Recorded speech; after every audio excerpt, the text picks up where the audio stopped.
किसी ने क्या खूब कहा है, काम ऐसा करें कि मानो सब कुछ आप पर ही निर्भर हो और प्रार्थना ऐसी करें सब कुछ ईश्वर भगवान पे निर्भर हो। नमस्कार दोस्तों, मेरा नाम है अखिलेश मदेशिया। आपका आप ही के यूट्यूब चैनल पे बहुत बहुत स्वागत है। आज एक छोटी सी स्टोरी शेयर करने वाले हैं जिसमें एक बहुत पुराने समय की बात है। एक राजा रहता था, अपने राज्य में राज करता था और वो बहुत ही दयालु प्रवृत्ति का था, ईश्वर प्रेमी था और हमेशा मंदिर जाया करता था। उसके दिनचर्या में मंदिर शामिल था। जब वो मंदिर से दर्शन करके आता था तो उस सीढ़ियों पे बैठ जाता था मंदिर के, तो उसके राइट साइड में एक भिखारी बैठता था और उसके एक लेफ्ट साइड में भिखारी बैठता था।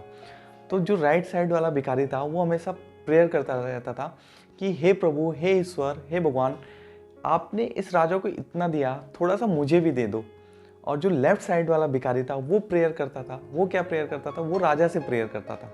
राजा से बोलता था, हे राजन, तुमको भगवान ने इतना सारा दिया है, उसमें से मुझे कुछ दे दो। तो ये प्रक्रिया डेली चलती थी। तो राजा भी सोचता था और उसने ये चीज़ें अपने जाके मंत्रीगण को बताई। तो जो मंत्री था उसने कहा कि देखिए, जो राइट हैंड साइड वाला आपके भिखारी है वो तो ईश्वर से मांगता है, वो तो भगवान से मांगता है, उसको छोड़ दीजिए, उसको तो देने का हक भगवान का है, ठीक है। लेकिन जो आपसे मांगता है कि आपके पास इतना है तो आप मुझे भी दीजिए, तो आप उसकी मदद कीजिए। तो राजा ने कहा ठीक है, मैं लेफ्ट साइड वाले भिखारी की मदद करता हूँ, जो मुझसे मांगता है, जो मुझसे प्रेयर करता है। तो उसने कहा ठीक है, उसको बहुत स्वादिष्ट खीर बना के उसको दे आना, लेकिन याद रखना कि उस खीर में कुछ सोने के सिक्के भी डाल देना, जिससे उसकी मदद भी हो जाएगी और अपना काम भी चल जाएगा, इच्छा भी पूरी हो जाएगी मेरी। तो उसने मंत्रीगण ने कहा ठीक है। तो शरद पूर्णिमा था, पूर्णिमा में ही उसने खीर बनाया बहुत सारा और काफ़ी बड़ा वो कटोरा था और उसमें कुछ सिक्के डाले और वो ले जाके उस भिखारी को दे दिया और बोला कि राजा से तुम प्रेयर करते थे, हमेशा बोलते थे, तो राजा ने आपके लिए भिजवाया है और इस खीर को आप लीजिए। तो भिखारी ने कहा, इतना बड़ा बर्तन देख के वो बहुत खुश हुआ और उसने बताया नहीं मंत्री ने कि इसमें सोने के सिक्के भी हैं, ऐसा कुछ नहीं बोला उसने, वो चला गया।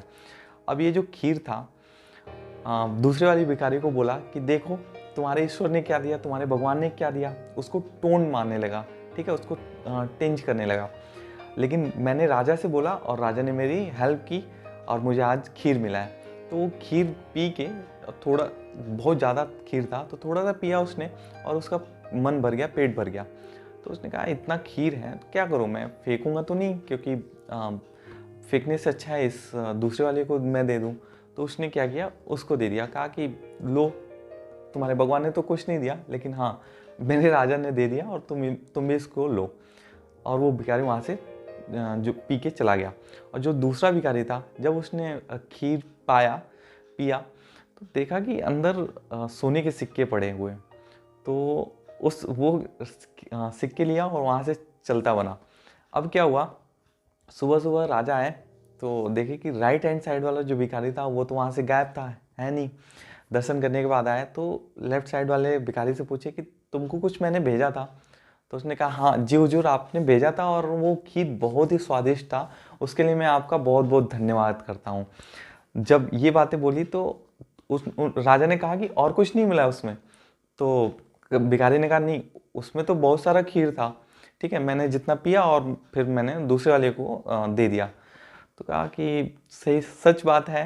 राजा ने कहा कि सही है कि उसने भगवान जी से प्रार्थना की थी, प्रभु से प्रार्थना की थी, तो भगवान ने उसकी मदद की, ठीक है। और तुमने मेरे से मांगा था, मैंने तुम्हारी मदद की। इस छोटे से स्टोरी से ये शिक्षा मिलती है, कहीं ना कहीं हमें जो भी प्रेयर करना है, जो भी प्रार्थना करनी है, हमें दिल से करनी है, हमें अपनी गहराई अंतरात्मा से करनी है, ना कि ऊपर ऊपर कुछ भी बोल देना है। अगर आपके अंदर श्रद्धा है, विश्वास है, पूर्ण विश्वास है उस प्रेयर पे, उस प्रार्थना पे, तो आपकी भी जो भी आपने मांगा है वो जरूर पूरा होगा। और हाँ, लेट होगा लेकिन हाँ, अंधेर नहीं होगा। कहते हैं ना, लेट है बट अंधेर नहीं है। अगर आपने सच्चे दिल से दुआ की है और प्रेयर किया है, ईश्वर आपको जरूर देगा। तो इस स्टोरी, अगर जरा भी ये स्टोरी आपके लिए फ़ायदेमंद हो तो इस स्टोरी को शेयर कीजिए और लाइक कीजिए इस वीडियो को, और अपने फ्रेंड और फैमिली के साथ शेयर, इस चैनल को सब्सक्राइब कीजिए। Thank you so much.